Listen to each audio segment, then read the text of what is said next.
Muy buenas noches, mis amados hermanos. A nombre de Buenas mi noches. ingeniero don Alberto Fuentes y de este servidor Miguel Ángel Fuentes, les damos la bienvenida a esta inspiradora serie de El Santuario, la sombra de la cruz. Esperamos, como en temas anteriores, que ustedes sientan no solamente educación en datos, sino inspiración espiritual y un gran amor por la obra de Cristo Jesús. Tal como es nuestra costumbre, vamos a orar. Y de paso quisiera pedirle a la hermana Trinidad Reyes, quien nos visita, no sé si estará en Palmira, que nos tenga la oración final. Y yo voy a tener ahora nuestra oración inicial. Acompáñenme en donde se encuentren, por favor. Nuestro Padre amante, el eterno Jehová, estamos tan agradecidos de ti por tus bendiciones ya recibidas en este día y porque hemos podido separar estos minutos para reflexionar en tu palabra.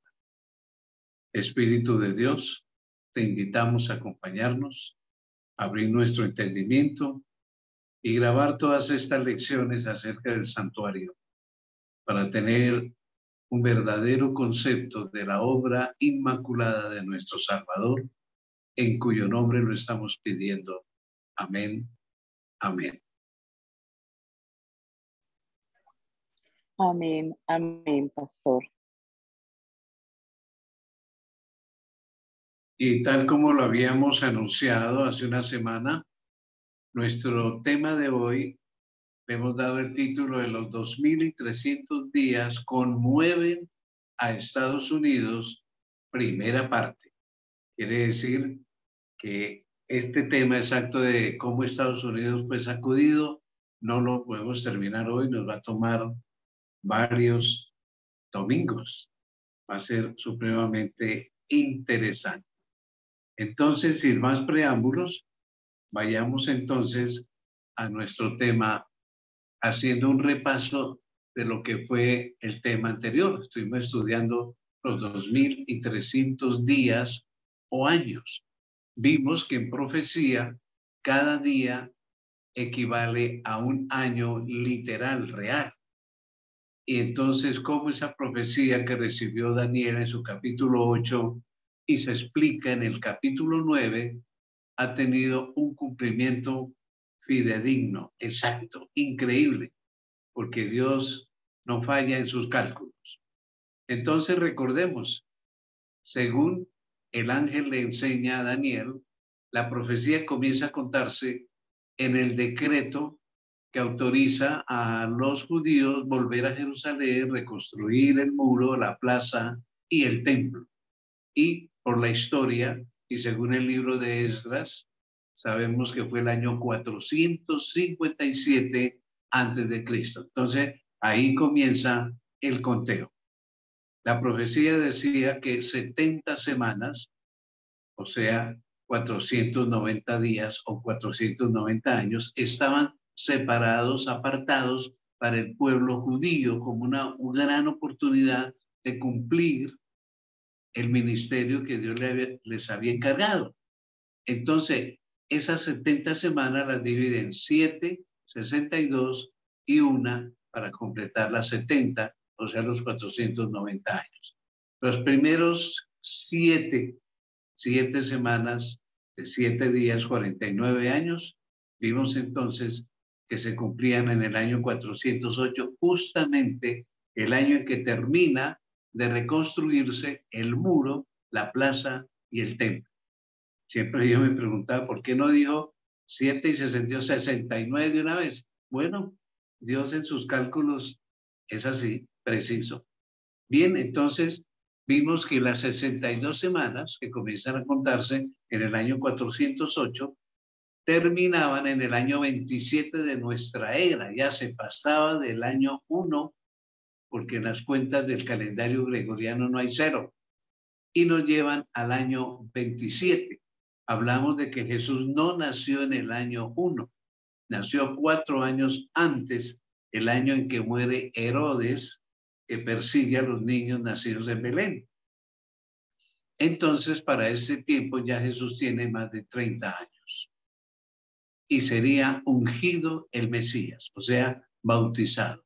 Sabemos que cuando salió del Jordán del agua, el Espíritu Santo vino sobre él mostrando que estaba ungido. Ahí van 7 y 62, 69 semanas, nos falta una para las 70 que están reservadas para los judíos. Se nos dice en Daniel 9 que en la semana que falta, que son 7 días o 7 años, del año 27 al año 34, a la mitad de la semana, o sea, el año 31, para redondear, no poner 31 y medio, se le quita la vida al Mesías, decía la profecía. Precisamente Jesús es crucificado. Tremendo, ¿no? Y nos quedan faltando otros 3 años y medio que nos llevan al año 34, año en que se apedrea al diácono Esteban y los discípulos, sin saberlo, porque no habían estudiado esta profecía, sin saberlo, declaran que ya no más exclusividad con los judíos para el evangelio, que se van a predicar a los gentiles, o sea, se abre el evangelio y el plan de salvación para todo el mundo.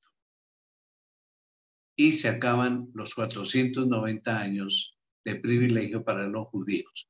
Pero hasta ahora van 490 y son 2.300. Hicimos la resta y nos faltan 1.810 años para completar 2.300. Entonces sumamos del año 34, 1.810, nos da 1.844, que es el año en que termina la profecía más larga, la profecía más cronométrica, porque no hay otra.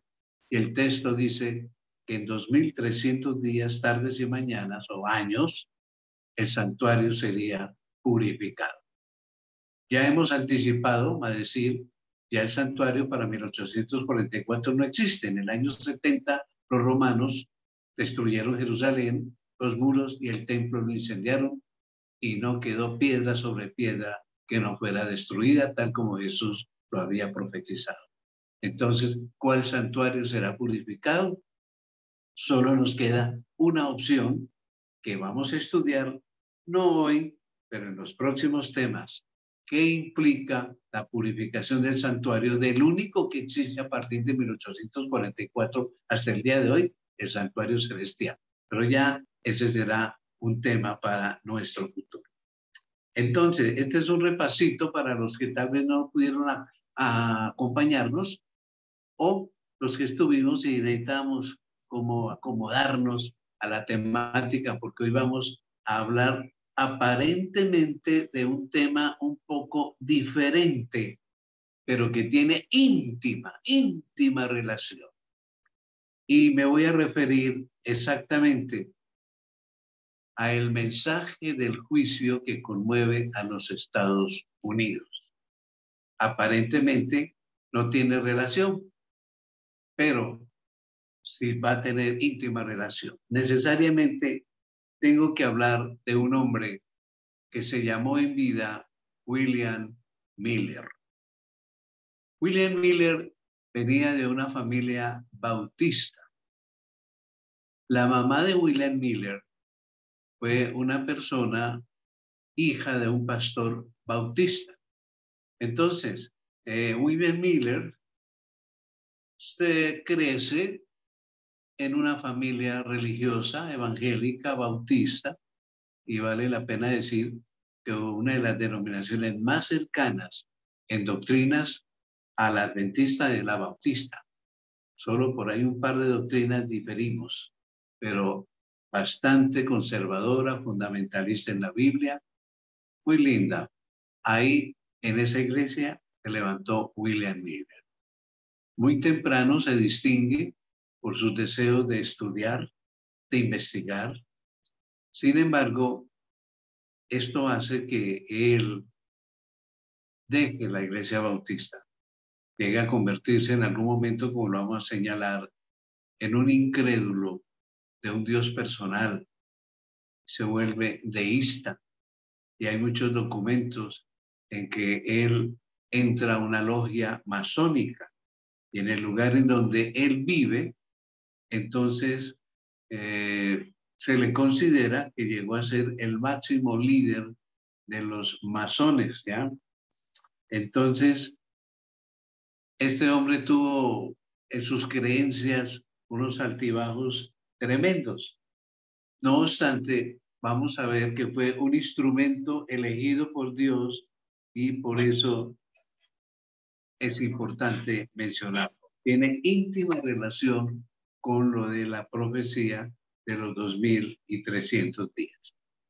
Él se convierte en algún momento en un militar, llegó hasta el grado de teniente, estuvo en algún frente de batalla contra los ingleses, un hombre laureado, pero se dedicó la mayor parte de su vida a la agricultura. Tuvo una buena hacienda y, como algo extraordinario para su tiempo, llegó a tener 2 caballos, como decir hoy que tuvo 2 Mercedes-Benz. Lo consideraban eso como parte de una persona próspera.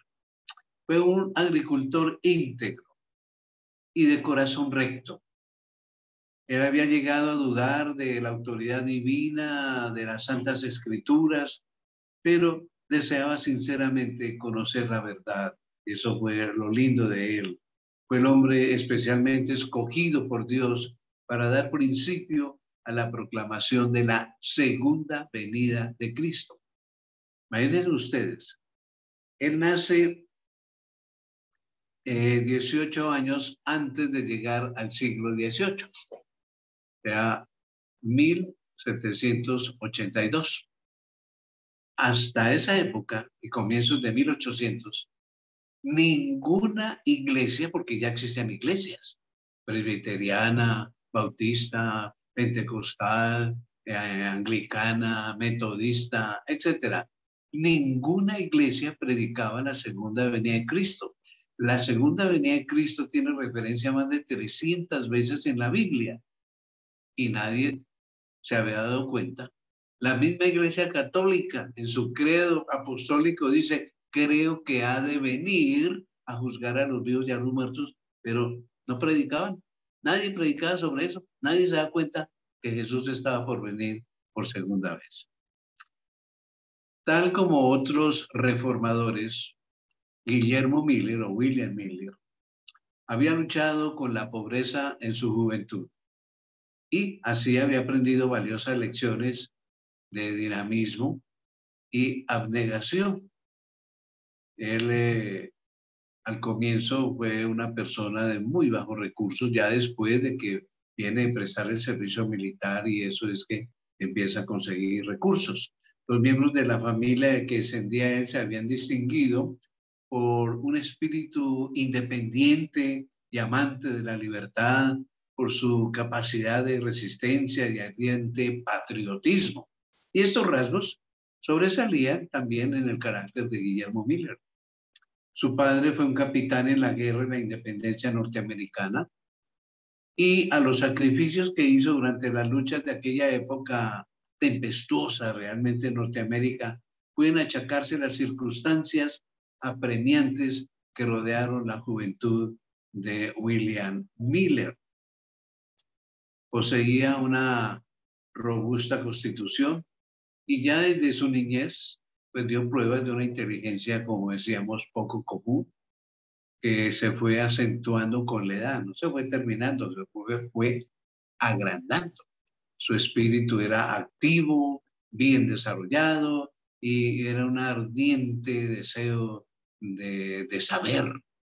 Aunque no gozó de las ventajas de una instrucción académica, porque en esos tiempos pues ir a una universidad era algo muy raro. Su amor al estudio y al hábito de reflexionar cuidadosamente, junto con su agudo criterio, pues hicieron de él un hombre de sano juicio y de gran comprensión. Su carácter moral era irreprochable, honesto, veraz, íntegro. Su frugalidad y su benevolencia era intachable realmente. a fuerza de energía y aplicación, no tardó en obtener un buen testimonio, una buena fama. Si bien conservó siempre sus hábitos de estudio, todo el mundo hablaba muy bien de él. Desempeñó con éxito varios cargos civiles y militares. Incluso él fue sheriff, que llegaba a ser hoy por hoy, que sería un inspector de policía, bueno, algo así. Y el camino hacia la riqueza y los honores parecían entonces estarle ampliamente abiertos. En el siguiente cuadro tenemos una representación de lo que pudo ser su madre, Paulina Miller. No hay una foto exactamente de ella de ese tiempo, pero más o menos se ha imaginado de que ella fue como vemos aquí en la fotografía. Como dijimos, era hija de un pastor bautista, una mujer verdaderamente piadosa. De modo que durante la infancia de Guillermo Miller, pues él estuvo sujeto a una influencia religiosa muy acentuada, muy verdadera, más cuando su mamá era hija de un pastor. Sin embargo, siendo aún muy joven, tuvo trato con deístas. Ya les voy a explicar qué creen los deístas, cuya influencia pues la reforzó el hecho de que la mayoría de ellos eran buenos ciudadanos, hombres de disposición humanitaria, hombres benévolos, muy correctos, gozaban de muy buena fama, pero espiritual e intelectualmente nada que ver con los bautistas. Veamos que viviendo como vivían en medio de instituciones cristianas, sus caracteres habían sido modelados hasta cierto punto por el ambiente. Debían a la Biblia, a las cualidades que les granjeaban respeto y confianza, y no obstante, tan hermosas dotes se habían malogrado hasta ejercer influencia en contra de la palabra de Dios. Por la influencia del medio ambiente, afectó a Guillermo. Al tratarse con esos hombres, pues Miller llegó a adoptar sus opiniones. Las interpretaciones corrientes de las Sagradas Escrituras, pues ya le presentaban como dificultades que le parecían insuperables, que como que no podía creer bien en la Biblia ya, pero como al paso de sus nuevas creencias que le hacían rechazar la Biblia, no le ofrecían nada mejor, pues distaba mucho de estar satisfecho, siempre mantenía como con una duda, con una incertidumbre. No obstante, conservó esas ideas más o menos unos 12 años, pero a la edad de 34 años, el Espíritu Santo obró en su corazón y le hizo sentir su condición pecadora. Ahora bien, hablemos del deísmo. ¿Qué creían los deístas? Dios es trascendente, pero no personal. O sea, sí, él creó esto, hubo una evolución, pero no se volvió a saber de él. Ya él no tiene que ver con nosotros, él no tiene que ver nada conmigo, ni contigo, con nadie. Sí, él es el creador, pero como que se olvidó de esto acá, nos abandonó. Ellos creían que el cosmos, el universo es determinado y cerrado. Ya, Dios lo organizó, lo puso ahí y ahí está. Que el ser humano es parte de una gran máquina, que el universo es como una máquina y nosotros somos como una pieza ahí en ese engranaje. El mundo se encuentra en estado normal, no caído ni anormal. Ahí marcha más o menos, que Dios lo estableció y ahí lo abandonó, ahí lo dejó y ahí marcha, ¿no? Podemos conocer el universo por medio del estudio y de la razón. La historia es lineal y ya fue determinada en la creación. Dios nos dio una predestinación ahí, nos puso a andar a los humanos y se olvidó de nosotros. No hay nada más que hacer. Que no le rinda cuentas a nadie, a nada, porque Dios se olvidó de nosotros. pero no decían como Federico Nietzsche, el filósofo francés, que decía Dios ha muerto. No, el deísta cree en Dios, pero que Dios abandonó esto, que Dios no es un Dios personal, Dios no es un Dios de milagros, Dios no transforma a nadie, cada persona con su pensamiento, con su razón, con su investigación, pues hace su vida. Entonces, William Miller llegó a creer esto, porque eran personas muy educadas, de muy buena fama, buen dinerito, y él se metió pues en este cuento. Pero a la edad de 34 años, el Espíritu Santo obró en su corazón y le hizo sentir su condición pecadora. No hallaba en sus creencias anteriores seguridad alguna de dicha más allá de la tumba. El porvenir se le presentaba obviamente sombrío, tétrico, que el deísta no cree en un futuro con Dios ni nada de eso. En ese estado permaneció varios meses y entonces él escribió en algún momento y dijo lo siguiente. Creo que lo colocamos en pantalla. Él escribió y dijo, de pronto, el carácter de un Salvador se grabó hondamente en mi espíritu. Me pareció que bien podría existir un ser tan bueno y compasivo que expiara nuestras agresiones y nos librara así de sufrir la pena del pecado. Fue tocado, ¿no? Y sigue diciendo, sentí inmediatamente cuán amable era este alguien y me imaginé que podría echarme en sus brazos y confiar en su misericordia, cosa que los deístas no creían. Pero surgió la pregunta, ¿cómo se puede probar la existencia de tal ser?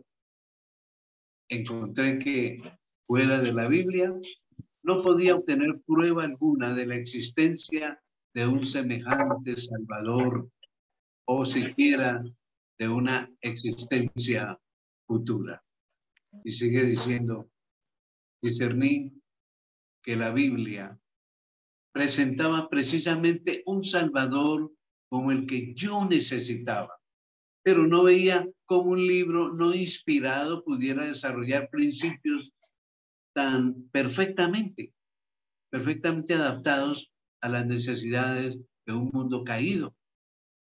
Me vi obligado a admitir que las Sagradas Escrituras debían ser una revelación de Dios. De alguna manera, llegaron a ser mi deleite y encontré en Jesús un amigo. Oiga, qué declaraciones tan bellas, qué transformación, qué toque el del Espíritu Santo. Y es que, ¿por qué estoy empezando el tema de hoy hablando de este hombre? Porque es que mis hermanos, como vamos a ver más adelante, llegó a ser un estudioso de las Escrituras como casi nadie. Y fue el primero que entendió las profecías de Daniel, el primero que se inventó la estatua de Nabucodonosor, las imágenes de las bestias, del cuerno pequeño, de una cantidad de imágenes de Apocalipsis. Fue el primero que dibujó eso que hoy nosotros usamos en conferencias en evangelismo. Por eso es que es tan importante, es que es un instrumento de Dios increíble. Este hombre entonces, al decir que consideraba a Jesús como un amigo, comienza, obvio, una nueva experiencia. Sigamos leyendo lo que él manifestó. El Salvador vino a ser para mí el más señalado entre 10,000. Y las Escrituras, que antes eran oscuras y contradictorias, se volvieron entonces antorcha a mis pies y luz a mi senda. Mi espíritu se llenó de calma y satisfacción. Encontré en el Señor Dios, que era la roca en medio del océano de la vida. La Biblia llegó a ser entonces mi principal objeto de estudio y puedo decir en verdad que la escudriñaba con gran deleite. Encontré que no se me había dicho nunca ni la mitad de lo que contenía. ¿Cómo les parece esta declaración? Sigamos leyendo. Me admiraba de que no hubiese visto antes su belleza y magnificencia y de que hubiese podido rechazarla. En ella encontré revelado todo lo que mi corazón podía desear y un remedio para toda enfermedad del alma. Perdí enteramente el gusto por otra lectura y me apliqué de corazón a adquirir la sabiduría de Dios. William Miller. Veamos entonces que Miller hizo entonces pública profesión de fe en la religión que había despreciado antes. Pero sus compañeros incrédulos obviamente no tardaron en recurrir a todos los argumentos de que él mismo había echado mano a menudo contra la autoridad divina de las Santas Escrituras. Él no estaba todavía preparado para contestarles. Lo bloqueaban, lo dejaban desconcertado a veces, pero se dijo a sí mismo, si la Biblia es una revelación de Dios, debe ser consecuente consigo misma. Y que habiendo sido dada para instrucción del hombre, pues debía estar adaptada a su inteligencia, a la inteligencia del hombre. Así que resolvió estudiar las escrituras por su cuenta y averiguar si las aparentes contradicciones no se podían armonizar. Algo tenía que haber de cierto en la palabra de Dios. Miremos entonces que procurando poner a un lado toda opinión preconcebida y prescindiendo de todo comentario, comparó pasaje con pasaje con la ayuda de las referencias marginales y de la concordancia. Se sabe que él utilizó una concordancia, todavía existe hasta el día de hoy, muy completa, muy famosa, la concordancia de Cruden, fue un gran teólogo, Cruden. Y esta concordancia en inglés, lógicamente, él iba estudiando la Biblia y buscando las palabras en la concordancia y buscando todos los textos que tenían que ver con X palabra. Prosiguió su estudio de un modo regular y metódico, empezando, óigase bien, con Génesis, capítulo 1, versículo 1.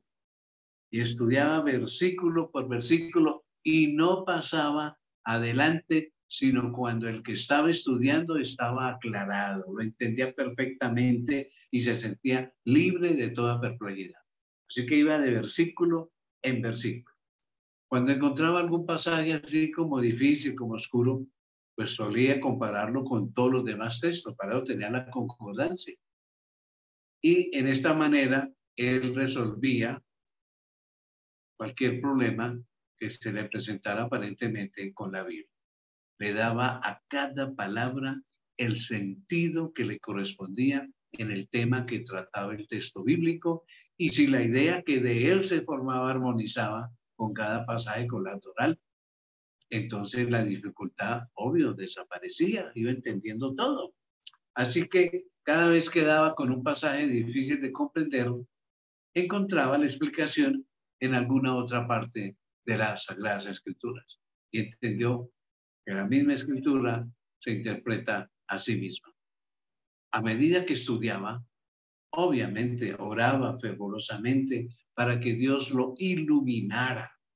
Lo que antes le había parecido oscuro, ahora se aclaraba.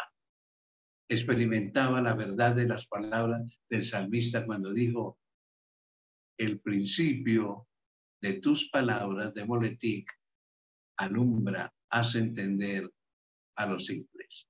El principio de tus palabras alumbra, hace entender a los simples. Salmo 119, 130. William Miller es algo extraordinario. Entonces, ahora vamos poquito a poco entrando a ver qué tiene que ver con la profecía de Daniela, que venimos estudiando sobre el santuario y que el santuario será purificado. En el siguiente cuadro, notamos nosotros que con profundo interés él estudió los libros de Daniel y Apocalipsis. los libros de la Biblia, Daniel y Apocalipsis. Porque, como ha dicho algún teólogo, Daniel termina en Apocalipsis y Apocalipsis principia en Daniel. Y para William Miller eso fue una realidad.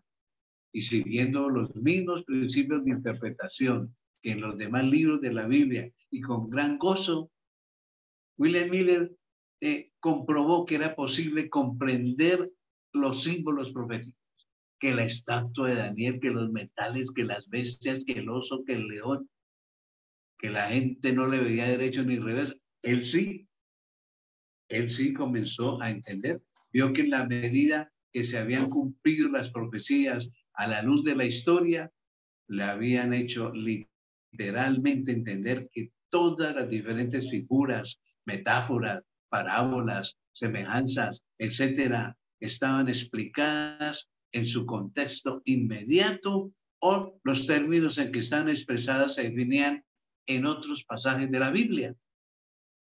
Y que cuando eran así explicadas, pues debían ser entendidas literalmente.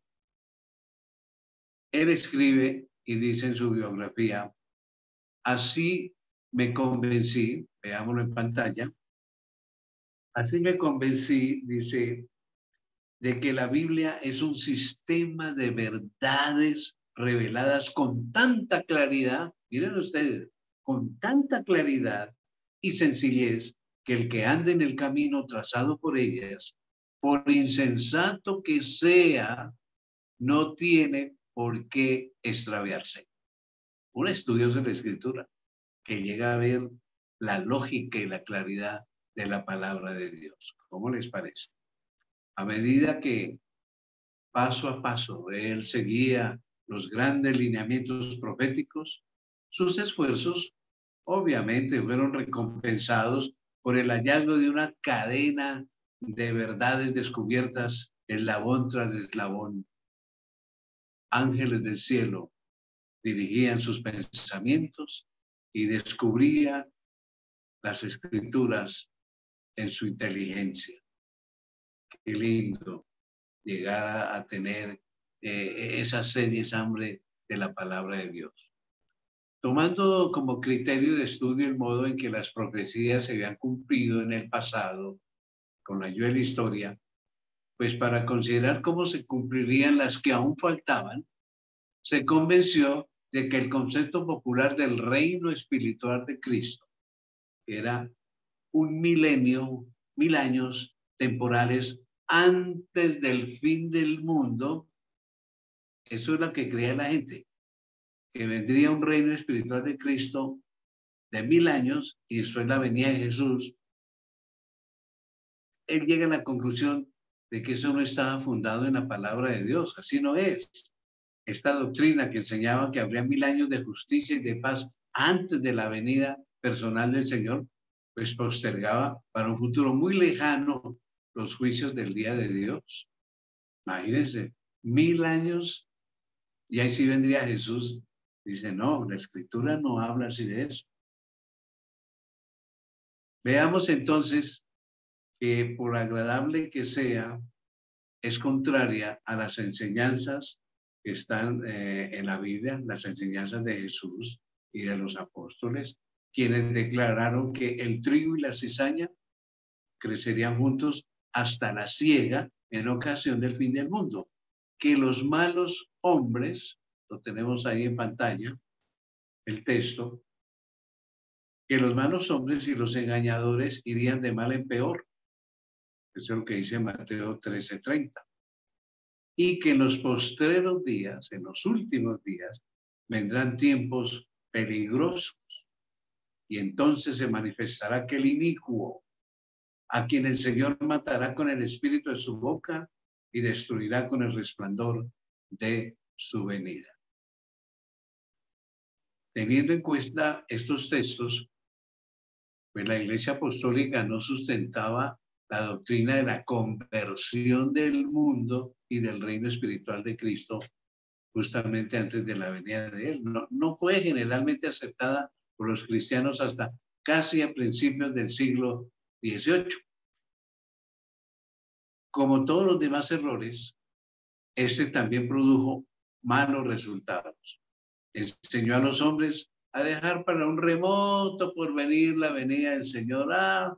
Se va a demorar más de 1000 años. Y les impidió que dieran importancia a las señales de su cercana llegada. Infundió un sentimiento de confianza y seguridad en la gente, pero mal fundado. Una despreocupación espiritual tremenda y llevó a muchos a descuidar la preparación necesaria para ir al encuentro de su Señor. Entonces, Miller encuentra que la venida verdadera y personal de Cristo está claramente enseñada en las Sagradas Escrituras. ¿Por qué? Porque San Pablo lo dijo, lo escribió. Leámoslo. El Señor mismo, con voz de mando, con voz de arcángel y con trompeta de Dios, descenderá del cielo. Y el Salvador declara que verán al Hijo del Hombre viniendo sobre las nubes del cielo con poder y grande gloria. Porque como el relámpago que sale del oriente y se muestra hasta el occidente, así será también la venida del Hijo del Hombre. Será acompañado por todas las huestes del cielo, pues el Hijo del Hombre vendrá en su gloria y todos los santos ángeles con él, y enviará a sus ángeles con gran voz de trompeta y juntarán a sus escogidos. Todo esto son varios versículos reunidos para hablar del mismo evento de la segunda venida de Cristo. Cuando venga, los justos muertos resucitarán y los justos que estuvieron aún vivos serán transformados. Porque Pablo dice, no todos dormiremos, mas todos seremos mudados en un momento, en un abrir de ojos, al sonar la última trompeta, porque sonará la trompeta y los muertos resucitarán incorruptibles y nosotros seremos mudados, transformados, porque es necesario que este cuerpo corruptible se vista de incorrupción y que ese cuerpo mortal se vista de inmortalidad. Esto está en 1 Corintios, capítulo 15, versículos 51 al 53. Y en 1 Tesalonicenses 4, 16 y 17, según la versión moderna, nos dice lo siguiente. Pongámoslo en pantalla. Después de describir la venida del Señor, dice, los muertos en Cristo se levantarán primero, luego nosotros, los vivientes, los que hayamos quedado, seremos arrebatados juntamente con ellos a las nubes, al encuentro del Señor en el aire, y así estaremos siempre con el Señor. En otras palabras, el pueblo de Dios no puede recibir el reino antes que se produzca el advenimiento personal de Cristo. No, el Señor justamente había dicho lo siguiente. Creo que lo tenemos en pantalla. Cuando el Hijo del Hombre venga en su gloria y todos los ángeles con él, entonces se sentará sobre el trono de su gloria y delante de él serán juntadas todas las naciones y apartará a los hombres unos de otros, como el pastor aparta las ovejas de las cabras, y pondrá las ovejas a su derecha y las cabras a la izquierda. Entonces dirá el rey a los que estarán a su derecha, venid, benditos de mi Padre, poseed el reino destinado para vosotros desde la fundación del mundo. Esto está en Mateo 25, 31 al 34. Hemos visto entonces por los pasajes que acabamos de citar y que son todos y muchos más los que estudió Guillermo Miller. Hemos visto entonces que cuando venga Cristo Jesús, los muertos resucitarán incorruptibles y los vivos serán transformados. Este gran cambio los preparará para recibir el reino. Pues Pablo dice en 1 Corintios 15:50, veámoslo, La carne y la sangre no pueden heredar el reino de Dios, ni la corrupción hereda la incorrupción. Esto hace entonces que seamos transformados, que tengamos cuerpos incorruptibles, inmortales, gloriosos, porque sangre y carne pecadora, degenerada, no hereda la vida eterna, el reino de Dios. En su estado presente, nosotros somos mortales, corruptibles, pero el reino de Dios será incorruptible y sempiterno. Por lo tanto, en su estado presente, el hombre no puede entrar en el reino de Dios así como estamos, pero cuando venga Jesús, Él va a conceder la inmortalidad a su pueblo, a los redimidos, y luego llamará a sus hijos a poseer el reino del que hasta aquí solo hemos sido presuntos herederos. Estos y otros pasajes bíblicos probaron claramente a William Miller que los acontecimientos que generalmente se esperaba que se verificaran antes de la venida de Cristo, tales como un reino universal de paz y el establecimiento del reino de Dios en la tierra, debían era realizarse después del segundo advenimiento. Además, todas las señales de los tiempos, recuerdan que estuvimos estudiando sobre el tiempo del fin, y el estado del mundo pues correspondían a la descripción profética de los últimos días, del tiempo del fin. Pero solo por el sobreestudio de las Sagradas Escrituras, Miller tuvo que llegar a la conclusión de que el periodo fijado para la subsistencia de la tierra en su estado actual estaba por terminar. Estábamos en el tiempo del fin. Miremos entonces que otra evidencia, dice él, otra evidencia que afectó vitalmente mi espíritu fue la cronología de las Santas Escrituras. Encontré que los acontecimientos predichos que se habían cumplido en el pasado se habían desarrollado muchas veces dentro de los límites de un tiempo determinado. Los 120 años hasta el diluvio, según Génesis 6:3, los 7 días que debían precederlo antes del diluvio, con el anuncio de 40 días de lluvia, según Génesis 7:4. Los 400 años de la permanencia de la posteridad de Abraham en Egipto, esclavitud, Génesis 15:13. Los 3 días de los sueños del copero y del panadero, Génesis 40. Los 7 años del faraón, Génesis 41, los 40 años en el desierto, Números 14, los 3 años y medio de hambre, Primera de Reyes 17:1, los 70 años del cautiverio en Babilonia, profetizado por Jeremías 25:11, los 7 tiempos de Nabucodonosor, Daniel 4:13, y las 7 semanas más 62 semanas más una semana que sumaban 70 semanas determinadas sobre los judíos según Daniel 9.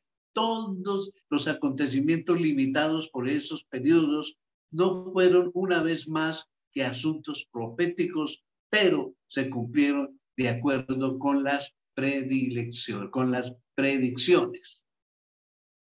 Así que él ve que toda esta cronología, estas fechas, estas cantidades de tiempo se cumplieron siempre, siempre, siempre. Por lo tanto, las profecías de Daniel y Apocalipsis se van a cumplir también. Por consiguiente, entonces, sigamos leyendo.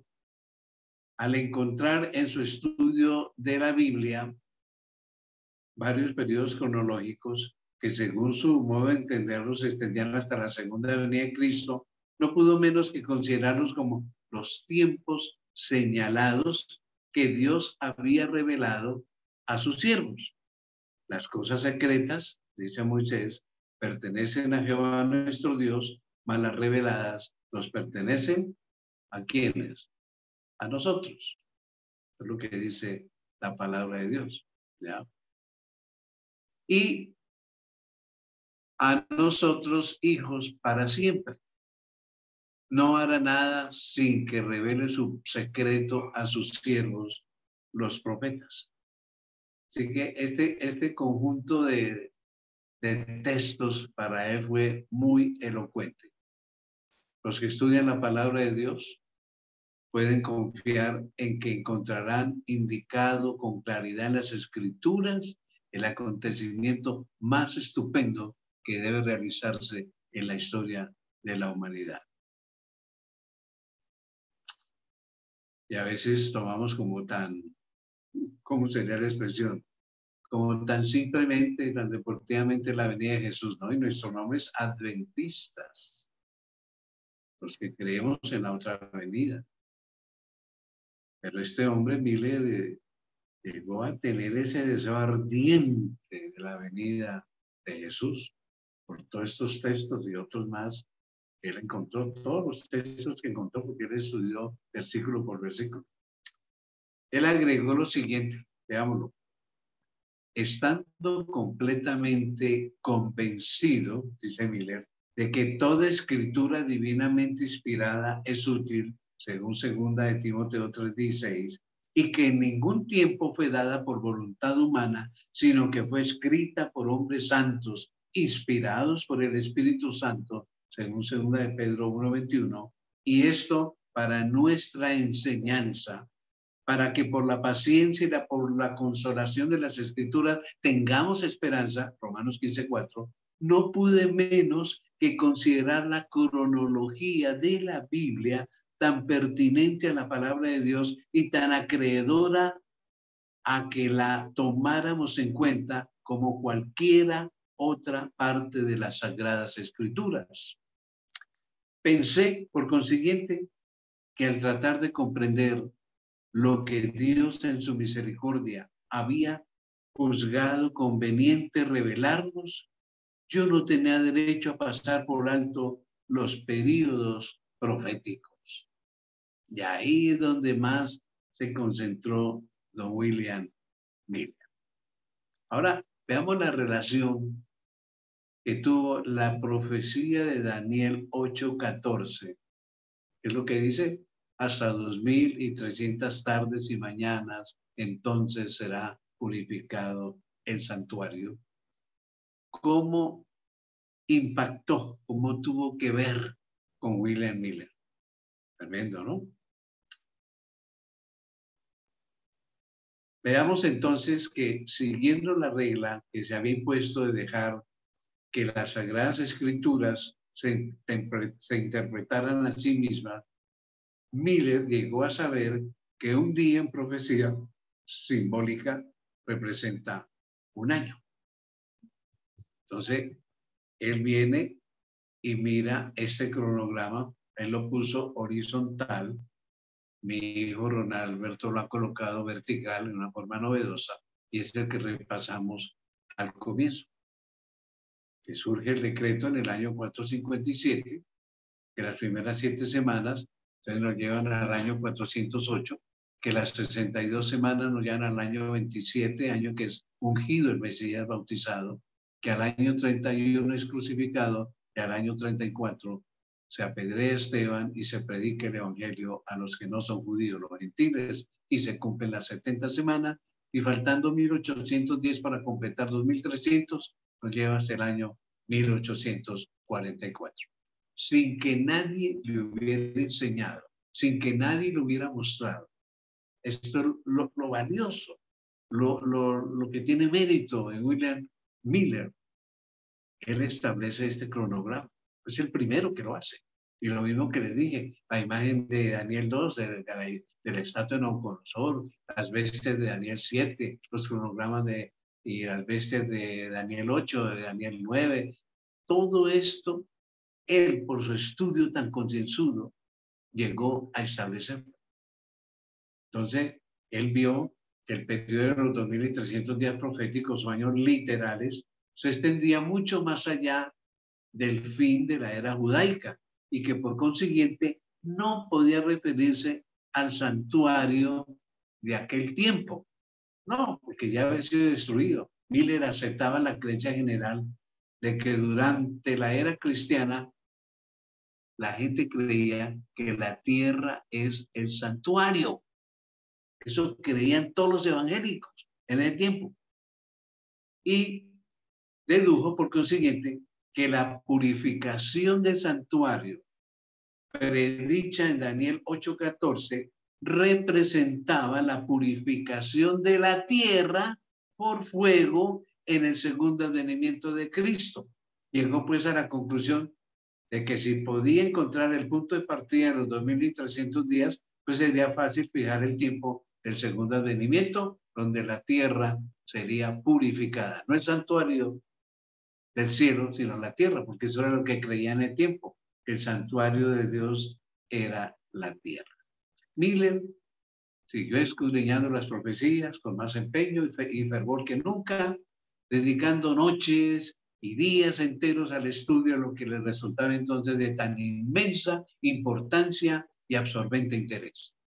En el capítulo 8 de Daniel, que ya lo estudiamos nosotros hace 2 domingos, no pude encontrar una pauta para descubrir el punto de partida de los 2300 días, obvio, porque eso solo se hace el capítulo 9 por el ángel Gabriel.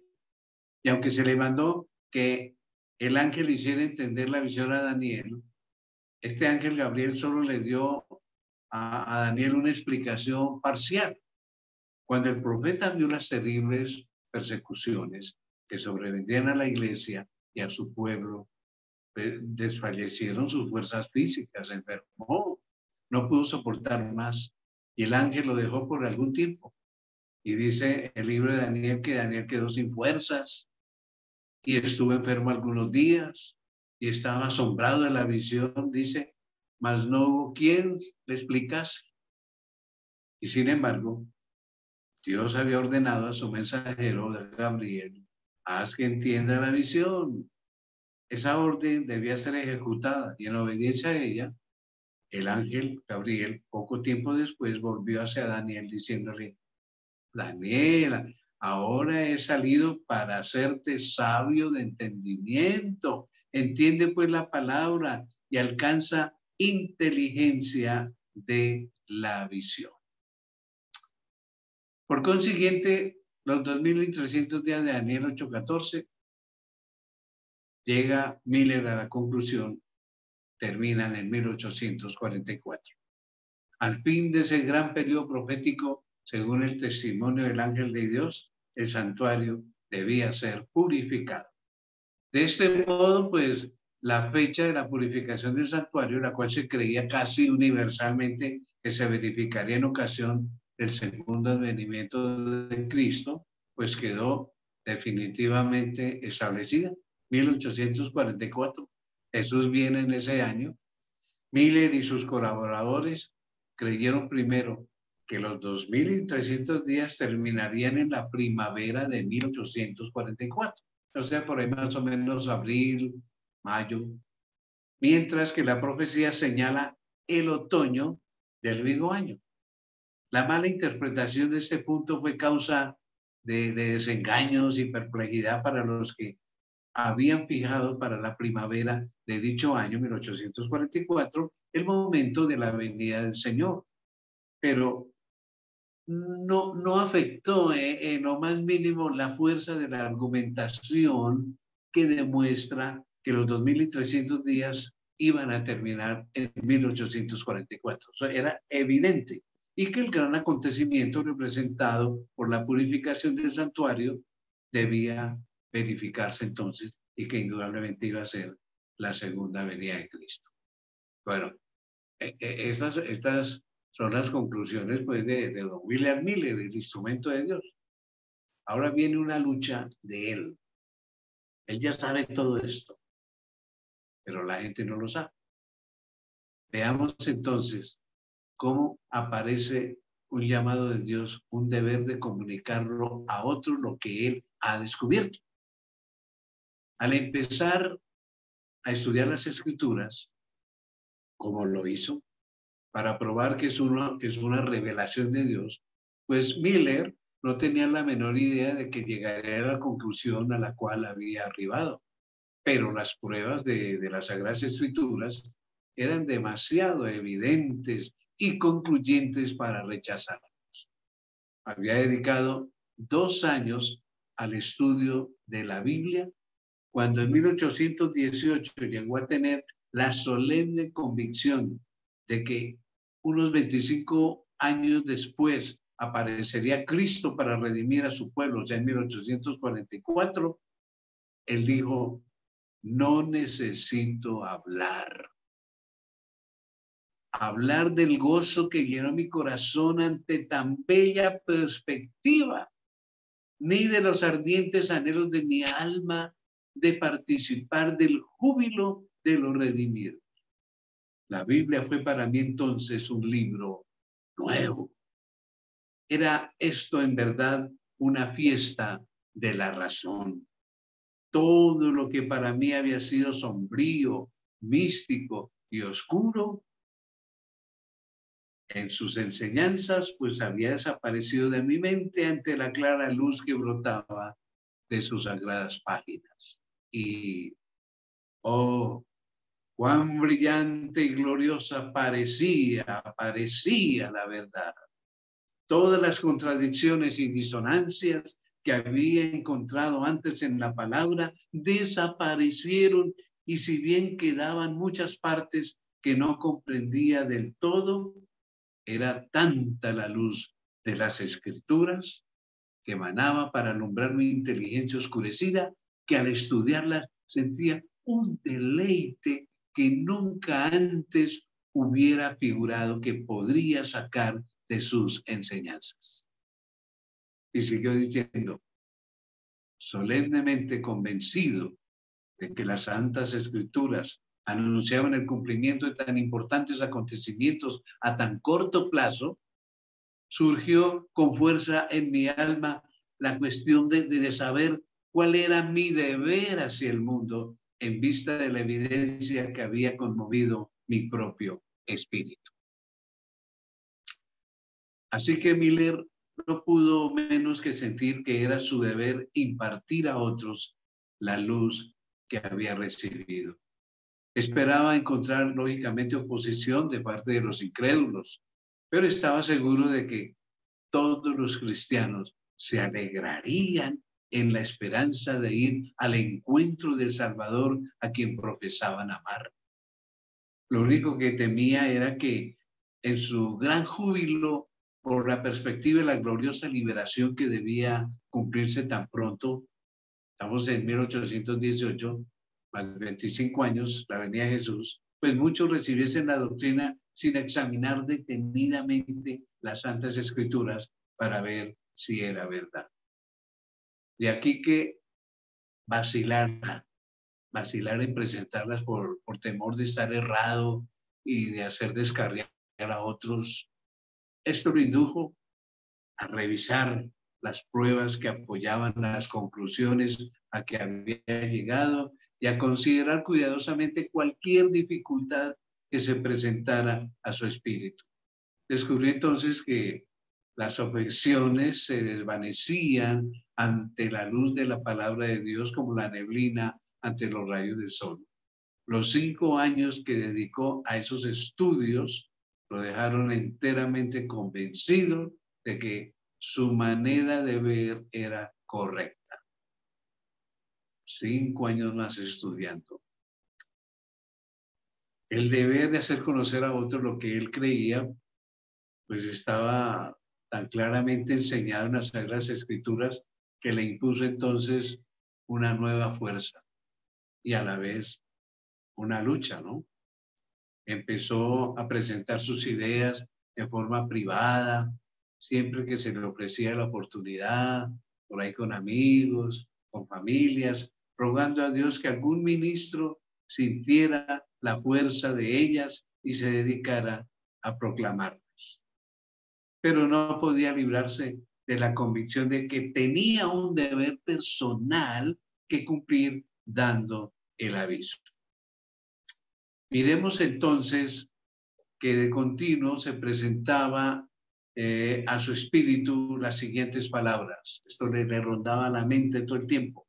Anda, anúncialo al mundo. Su sangre demandaré de tu mano. Anda, anúncialo al mundo. Su sangre demandaré de tu mano. esperó 9 años. ¿Cómo les parece? Calladito. Pues por ahí con los que podía, pero públicamente no. Y ese peso continuaba gravitando sobre su alma hasta que en el año 1831 expuso por primera vez en público las razones de la fe que tenía. Y ahí comienza un sacudón para Norteamérica, para Estados Unidos. Pero, ¿cuál es ese sacudón? ¿Cómo fue que lo hizo? ¿Quieren saberlo? Los espero el próximo domingo para continuar con este hermoso tema. Y bien, terminemos con un párrafo del Espíritu de Profecía que para mí es muy elocuente y es lo que nosotros debemos tener siempre en mente, ¿no? Esto está sacado de Cristo en su Santuario, que es un libro del Espíritu de Profecía, su página 12. Y dice, hemos de afirmarnos en la fe, en la luz de la verdad que nos fue dada en la primera experiencia.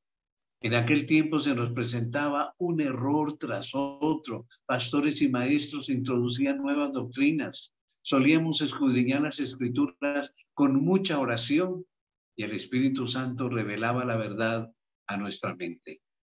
A veces dedicábamos noches enteras a escudriñar las escrituras y a solicitar fervorosamente la dirección de Dios. Hombres y mujeres piadosos se reunían con ese propósito.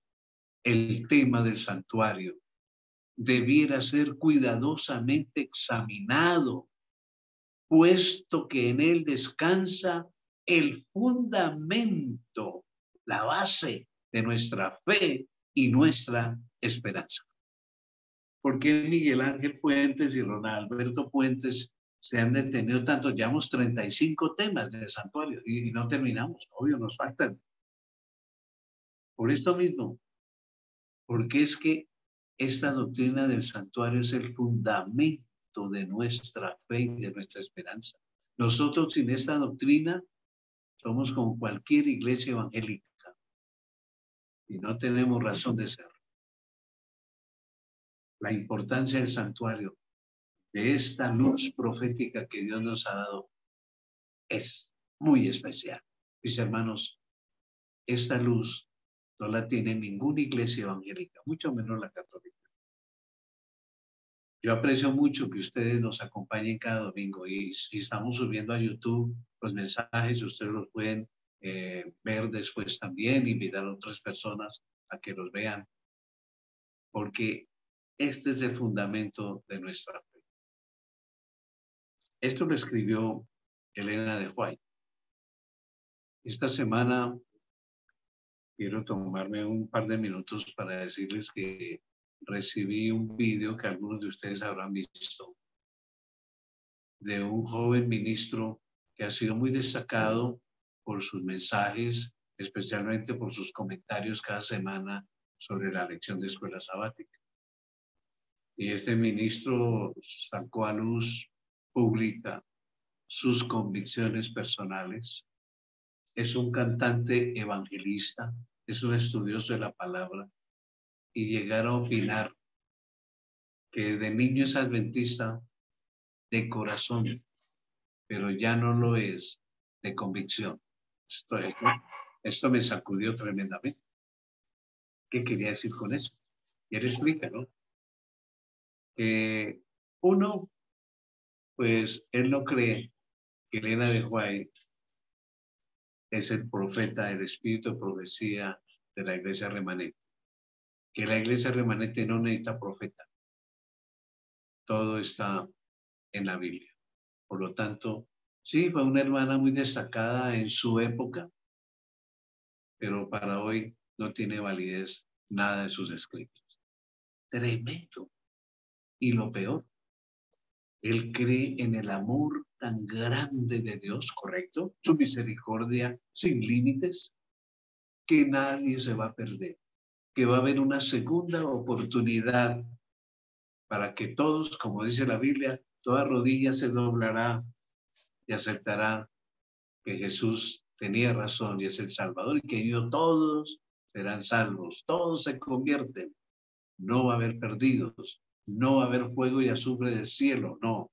Es un fuego espiritual que va a convencer a todos en el día final y todos serán salvos.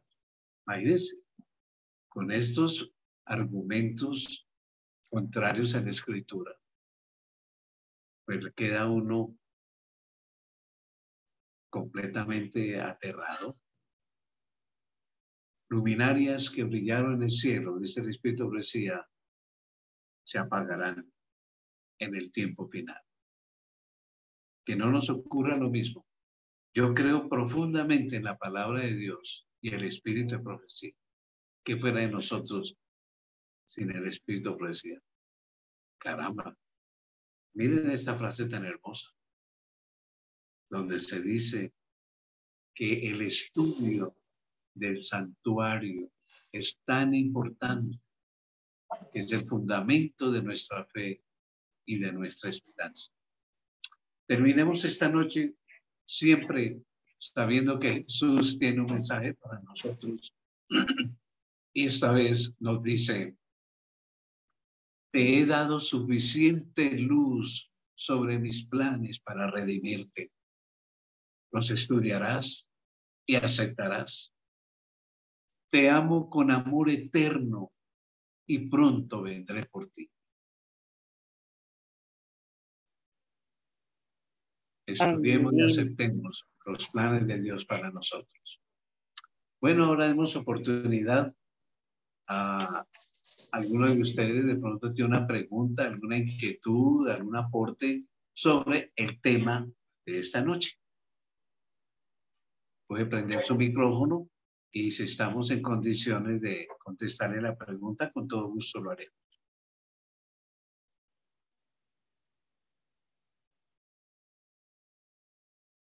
Bueno, parece que nos ha quedado todo claro. Gloria a Dios. Muchas gracias. Vamos entonces a orar. Dale gracias a Dios. Y todavía la hermana Trinidad, desde el principio le encargamos tuviera una palabra de gratitud al Señor. ¿Está con nosotros, hermana Amén. Trinidad? Amén. Sí, pastor.